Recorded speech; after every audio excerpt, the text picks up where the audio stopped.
this episode of My Cat's Tale, let's meet Morgan and his wardrobe. It was the first week of lockdown and he came out with a huge allergy reaction. What can we do to make him comfortable that he's not going to be unhappy with? We just bought some cheapy little dog t-shirts. It turned out that he actually liked them.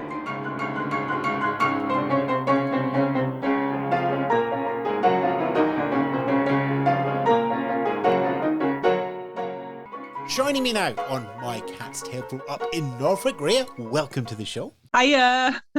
Lots of cats there in the household, but the one I want to start with is the lady's cat, the man's cat, the cat about town, who'll be seen in all the best nightclubs through all the greatest restaurants. It has to be one of the most dapper cats I've ever seen. Absolutely. Tell me about Morgan. Morgan and his twin brother Morris, my other half actually found them living in a caravan. This would have been 3 years ago, I think. And where they were living, the person who had them wasn't really looking after them very well. So words were had, and it was decided that they'd come back and live with us. And sort of that's where the story started, really. So this is almost like a rescue in situ. Yeah, pretty much. One that we did ourselves, and we couldn't leave them there because, well, they weren't being looked after at all. So it was decided that they really needed to be moved, and we'd have them. How does that happen with who they were living with at that point in time? To be honest, I don't think he really wanted them. He was given the cats. They were actually for his girlfriend at the time, who had left him just before.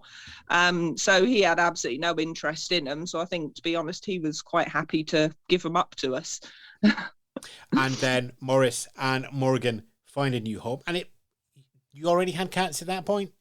Yeah, at that point we had we had one called Munchkin as well, who passed away a few years ago. We also had Mr. Bimble, the black cat, and we had Henry as well, the ex-feral cat.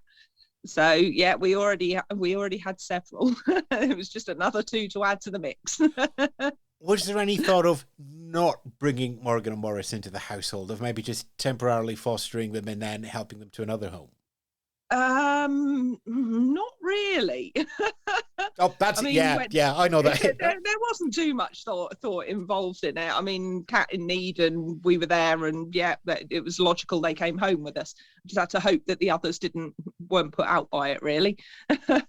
How did they settle? Because obviously, a lot of rescues that we talk about here on the podcast have been through a centre, through an adoption home. But here they're going straight from one location where they've not been treated very well by the sounds of it, to somewhere big, brand new, shiny, where there are other cats around, but is safer. Yeah, I mean, they settled in really quickly, to be honest. I mean, there was obvious sort of doubts that the other cats might not accept them or they might not be happy. But they were about 3 months old at the time, so they were still quite young and sort of easier to settle, really. We kept them separate for a few days to start with and sort of slowly introduced them with the other cats. And thankfully, the others especially Mr. Bimble, he took them under his wing, and he was like the father figure to them. It was brilliant.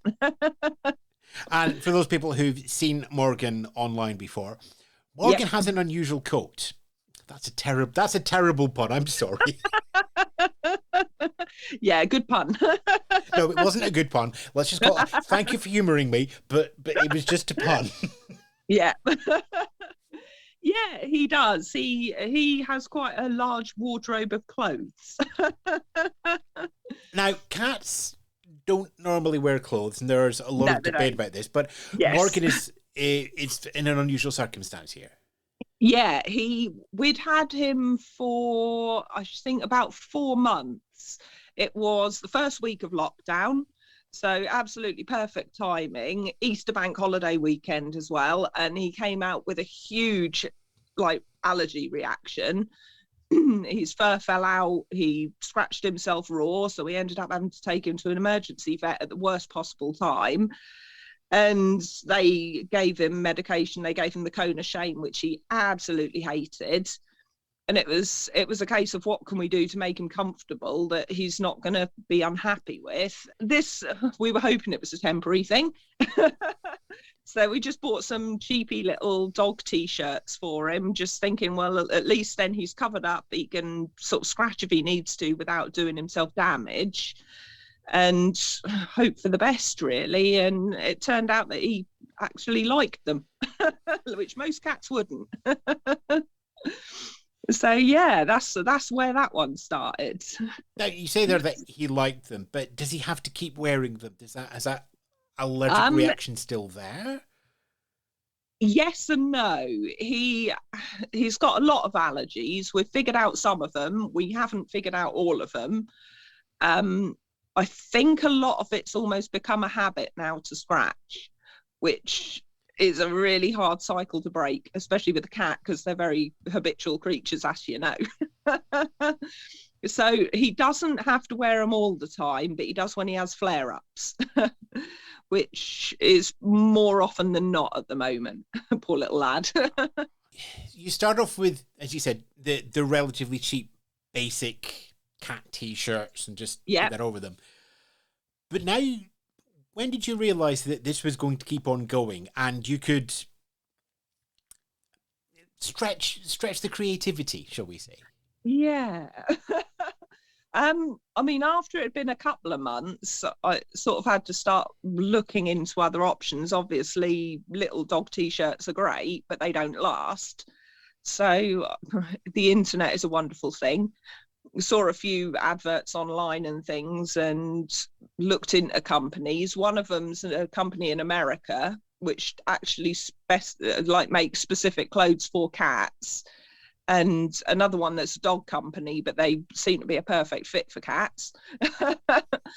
So yeah, it was just a case of finding the right clothes for what his needs were. Sometimes he scratches his arms, so he has to have long sleeves. Other times it'll be his back, so he can just have little short sleeved ones. And you just have to adapt to fit what's going on with him at the time, really. Does he go in seasons? Like does he? Is there the winter Morgan collection? There is, yes. He has his winter wear. It sort of became a bit of a, well, if he's going to have to wear them, he might as well look the part. So he's got his like Christmas outfits, little sort of, well, typical awful Christmas jumpers. He's got his summer wear, which is sort of bright and colourful and cheery. And yeah, he's got things for every season now. And from a practical point of view, how easy is it to get Morgan dressed? Very. It never really bothered him right at the start, which surprised me. I mean, I thought it was going to be more of an issue, but he really didn't care. But he's so used to it now that you get him onto your lap and he knows the whole procedure, and he gets his naked time, as we call it, where he gets to sit there with no clothes on, have a wash, and yeah, he knows how it works and he plays along. He's great. What about Morris? No sign of that same allergy when he came? Absolutely nothing. No, Morris has never had any problems. So thankfully, I mean, you wouldn't wish it on him, but I mean, being twins, I did keep an eye out to start with in case he started to show symptoms, but absolutely nothing. Absolutely fine. And how do the other cats react to the outfits? I don't think they noticed, to be honest. To start with, the first couple of times when Morris and they play fight sometimes, and Morris would if he had a hoodie on, he'd get hold of his hood and he'd pull it over his head. And eventually they figured out that between them he could pull it and Morgan could reverse out of it. So he figured out, sort of with the help of his brother, how to get undressed. But other than that, the other cats really aren't fussed by it. I suppose if it's all about the smell and everything, these are Morgan's clothes, these are Morgan's smell. They smell with him and they're used to him in them, I guess. So I suppose it's just normal to them now. What about the rest of the household? You said there that when Morgan and Morris came along, you had the the other two cats there as well. Yeah. We've got Henry and Bimble. They're still here. Munchkin, the older cat, he died 3 years ago. It was just before we moved house. But yeah, we've still got Bimble and Henry here. And well, Bimble, he's like the alpha cat. He really is. He's in charge. He was the first one of the 5 of them. So Henry's, I don't know how to describe Henry. He's lovely, but he's still got slightly feral tendencies. So you can't go near him when he's eating. He doesn't know any other noise other than grumbling. If he's happy, he grumbles and growls. If he's annoyed, he grumbles and growls. That's just his noise. That's just Henry. So yeah, and then of course there's little Scritch, but he came into the equation after the rest of them. So he's his own little story on his own, to be honest. Yeah, we got him, it was September last year, and we'd gone on holiday to Cyprus, as you do, just a week away. And I mean, Cyprus is known for its cats. And while we were there, there was a little stray kitten wandering around who we couldn't, he wanted to be friendly but wasn't sure. And over a few days we sort of slowly made friends with him, and in the end he moved into our hotel room and wouldn't leave. And when we came home, he's lovely, but we can't bring him home. It's just a daft idea. And we were on the coach on the way home, or the way to the airport, and we spoke to another lady on the bus and said, oh, we want to come back again next year and we can see how the kitten's grown up and everything. And she told us the hotel was being knocked down. So it was like, oh, now the kitten's going to be homeless. What are we going to do? So we got home, had a little think about it, and it decided that he couldn't stay there. So we started looking into bringing him over here. So yeah, we put a thing on Facebook, as you do, and a few people suggested we did a little fundraiser to sort of, because obviously bringing a cat from abroad isn't exactly cheap. So we started up a little fundraiser to sort of help with costs and everything, and it was amazing. We more than covered the costs of bringing him over. There was a slight issue with, we set a few people about catching him, because obviously he was still roaming free at this point and no one could catch him. So I ended up having to get back on a plane, fly back to Cyprus, catch the cat, and then come home again. And yeah, from there on, it was just paperwork, to be honest. It was the vets and getting him sort of chipped and chopped and vaccinations. And it was just a big waiting game of sort of waiting on authorities and everything. And yeah, it was about 2 months all in, and he flew over here mid-November, and I had to go and pick him up from Manchester and drive him home in terrible weather. But yeah, he's here now, and he's certainly living the good life. He's a very spoiled boy. You're not particularly choosing easy ways to find cats to bring into your household, are you, Rhea? No, not at all. That'd be boring. There's no just going out, picking a cat and buying it. No, not at all. And speaking of raising funds there, that in the household, that's kind of carried on, really, hasn't it? Yeah. Yeah, we when I put Morgan's photos on Facebook to start with, it was one of those lockdown things where you've got nothing better to do. So what do? You take photos of your pets and you put them on Facebook. And he started to attract a bit of attention, obviously, because of his clothes. And we thought, why not make a couple of calendars for friends and family and see sort of how it goes. And we ended up with an awful lot of requests for more calendars from people all over the world. So I think I sold 250 of them the first year, which is a bit more than my 10 or 12 that I was planning on.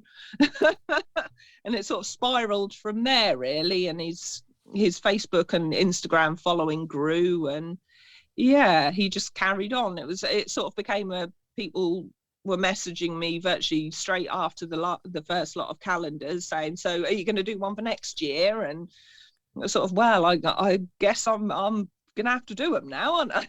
And so it carried on. What did it feel like when you realised that Morgan meant so much to people outside of your house? It was strange. It really was. I mean, to me, he's my cat. That's it.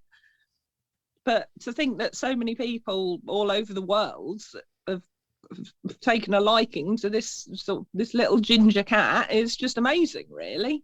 It's just, yeah, it's strange. I mean, there was nothing stopping you stopping after the first calendars. So why do another one? Why carry this on? I don't know. It just seemed like a good idea.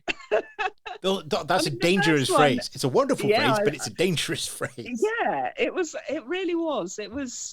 So many people had requested them, and because they'd enjoyed the year before so much, I sort of thought, well, it's bringing smiles to people, isn't it? So why not? And it's raising money along the way, because all the money raised from them went to charity, to animal charities.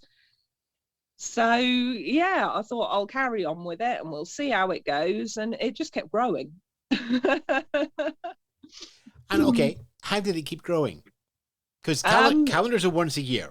I know that. Yeah. Yeah. The first year we did calendars. The second year I thought, you know what, for good measure, I'm going to do some Christmas cards as well. And so I printed, well, we've got a friend who ran a printing company, so I had him print up a load of Christmas cards and the calendars. And then it was just like, well, because he's got his name out there and his Facebook got dubbed Mogman's Wardrobe. So I thought, oh, I'll make a few T-shirts and things with the slogan on it. And again, all the money raised goes to charity. And yeah, it just kept growing. So now every year we have to change the T-shirts to, well, keep things interesting. And it's Mogman on tour at the moment. It's done like a band T-shirt with the list of all the places that his hoodies and everything have been sent to all over the world. So everywhere from, well, England, we've got Australia, New Zealand, America, one to Bosnia. They're really spread out now. So yeah, it just keeps growing. Given those are raising funds for animal charities, what kind of a difference then has Morgan made to other animals? I like to think he's making a big difference. I mean, he's raised money for, well, it started off as local charities. Then we sort of expanded to the rest of the UK. So sort of like going up and down the country. He did one to help out the animals in the Ukraine. He did Scritch did one to help out his fellow cats in Cyprus for the rescue that was nearby to where he came from. So I like to think they help. And it also raises awareness for the charities as well, because obviously they see the people who follow Morgan see the charity names and they then follow them. So hopefully it's doing his little bit. And how does that feel, knowing that you're giving back something different to the world of cats, the world of pets, the world of animals? It is quite selfless. Yeah, no, there is a sort of like satisfying element to it, thinking that you've been able to help people and with the help of a cat. Well, 2 cats, 3 cats, 4 cats, 5 well cats. yeah, all of them are in it for good measure, aren't they? They all, apart from Scritch, all of them are in this year's calendar, so they all get their credit. If we'd found him a couple of weeks before, he would have got in, but I've promised him he's in next year. Can't leave him out, poor little lad. But in all of this, what we have is a household that sounds full of fun and full of cats. Yes, bit of both. Yeah, no, they certainly rule the house. They've definitely taken over, but I wouldn't have it any other way. A lot of cat owners stay at 1 or 2. What's it like living with 5? It's not that much difficult or different. I mean, obviously they cost a bit more because you have to feed more. You fall over them more often. There's more to get under your feet, but they're entertaining. Yeah, no, it's definitely entertainment, and they all play together as well, which is good. So they keep each other entertained, which is a bonus. So yeah, I couldn't imagine having just one or two again now. I mean, was there ever a plan to get up to 5 or 6 No. or 7? They just all fell into place? Yeah, pretty much. Yeah, no, originally it was just going to be Bimble and Munchkin. There was no plan for the others. Bimble brought Henry home, the stray cat. He just sort of we'd seen him playing in the garden with him, and then one day we woke up and they're both asleep on the bed. So he just sort of, he stayed. And yeah, they just kept growing. None of them were actually planned as such. And every time it was like, right, we're not getting any more. And then there was another. That's an expectation that never holds true. Yeah, I know. Yeah. I think deep down we all know there'll always be another. What have they taught you? Patience. I don't know. I think there is a lot to learn from them. They're definitely patience. And also sort of compassion, I suppose. I mean, you see, they don't have a bad bone in them, do they? They don't. If they have an argument, it's always a silly little one, and they get over it in 5 minutes. And I think you learn from that as well. So yeah, definitely how to be a bit more sort of patient and kind. They have a lot more lessons for us than just, oh, look, I've brought you a mouse. I will now teach you how to catch mice and birds. Yeah, no, they haven't taught me that one. I ignore that lesson. Okay, I shouldn't say that out loud then, should I? No, they do try, though. It sounds like that they have all found a wonderful life, both of giving love and receiving love as well. Yeah, definitely. I like to think so anyway. I think we can see that all. Now, calendars right there, Christmas cards, pictures as well. Where's the best place to have a look at Morgan's wardrobe? Probably his Facebook. That's the one that gets most use, which is Mogman's Wardrobe. He's also got Instagram, which is Mogman's _wardrobe. They're the two best ones, really. You can keep up with what's going on in his life, and also see the other boys, and obviously his mogwear, all his bits and pieces that he does for charity. So yeah, they're the ones to look at. And we'll have links back to those back on our website, which is mycatstailpod.com. Rhea, it's been lovely hearing about them. It's been lovely browsing through all the pictures as well. It's just like, yes, cat pictures, lovely cat, Absolutely. lovely cat, Yeah. lovely cat in a 3-piece suit with a monocle. Oh, hold on. Oh, yes. And it's been a delight looking through them. It's been a delight hearing Morgan's story and Morris's story and everybody else in the household. Thank you for telling it. That's okay. Thank you for having me.